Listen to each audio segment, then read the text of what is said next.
മലപ്പുറം കാളികാവിലെ നരഭോജി കടുവയ്ക്ക് വേണ്ടിയുള്ള തിരച്ചിൽ 5-ാം ദിവസത്തിലേക്ക് 20 പേരടങ്ങുന്ന 3 ടീമുകളായി RRT സംഘം ഇന്ന് തിരച്ചിൽ നടത്തും. നിലവിലെ 2 കൂടുകൾക്ക് പുറമെ പ്രദേശത്ത് പുതുതായി ഒരു കൂട് കൂടി വനംവകുപ്പ് സ്ഥാപിച്ചിട്ടുണ്ട്. അതേസമയം പ്രദേശത്തെ ഭൂപ്രകൃതിയും ഇടവിട്ടുള്ള കനത്ത മഴയും തെരച്ചിലിന് വെല്ലുവിളിയാകുന്നുണ്ട്. സമീർ ബിൻ കരീം ചേരുന്നുണ്ട് മലപ്പുറത്ത് നിന്ന് വിവരങ്ങളുമായി. നരഭോജി കടുവയ്ക്ക് വേണ്ടിയുള്ള തിരച്ചിൽ 5-ാം ദിവസത്തിലേക്ക് കടന്നിരിക്കുകയാണ്.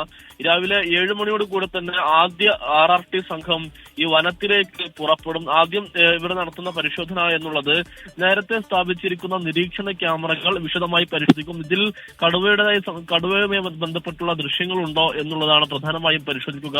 ഈ 5 ലൈവ് സ്ട്രീമിംഗ് ക്യാമറകൾ ഇന്നലെ വൈകുന്നേരത്തോടു കൂടി സ്ഥാപിച്ചിരുന്നു.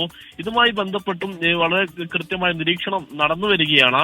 ഈ ഭാഗത്ത് കടുവയുണ്ടോ എന്നുള്ളത് തന്നെയാണ് പ്രധാനമായും ഈ വനം വകുപ്പ് പരിശോധിക്കുന്നത്. മറ്റൊരു ഭാഗത്തേക്ക് കടുവ പോയിട്ടുണ്ടാകില്ല എന്നുള്ള ഒരു നിഗമനത്തിൽ തന്നെയാണ് വനം വകുപ്പ് ഉള്ളത് എന്നുള്ളതാണ്. അതോടൊപ്പം തന്നെ ഒരു കൂട് കൂടി കൂടുതലായി സ്ഥാപിച്ച് 3 കൂടുകളാണ് നിലവിൽ കടുവക്കായി ഉള്ളത് എന്നുള്ളതാണ് ഏറ്റവും പ്രധാനപ്പെട്ട കാര്യം. ഈ തിരച്ചിലിനേക്കാൾ അപ്പുറം ഈ കൂട്ടിലേക്ക് കടുവയെ കയറ്റാനുള്ള ശ്രമമാണ് നിലവിൽ വനം വകുപ്പിന്റെ ഭാഗത്ത് നിന്ന് ഉണ്ടായിക്കൊണ്ടിരിക്കുന്നത്. ഇന്ന് 9 മണിയോട് കൂടെയായിരിക്കും മറ്റുള്ള 2 സംഘങ്ങൾ, പ്രത്യേകിച്ച് 20 പേരടങ്ങുന്ന 3 സംഘങ്ങളാണ് വനത്തിലേക്ക് തിരച്ചിൽ നടത്താനായി പോകുക. അതിൽ 7 മണിയോട് കൂടി ആദ്യ സംഘവും പിന്നീട് 2 സംഘവും പുറപ്പെടുന്നതുമായി ബന്ധപ്പെട്ട തിരച്ചിൽ നടത്തും. ഈ ഏതൊരു സാഹചര്യത്തിൽ കടുവയെ കാണുകയാണെങ്കിലും ഈ മയക്കുവെടി വെക്കാൻ ഫുൾ തയ്യാറെടുപ്പോട് കൂടിയാണ് ഈ വനം വകുപ്പ് സംഘങ്ങളൊക്കെ തന്നെ ഈ കടുവയ്ക്കായുള്ള തിരച്ചിലായി പോകുക എന്നുള്ളതാണ് ഏറ്റവും പ്രധാനപ്പെട്ട കാര്യം.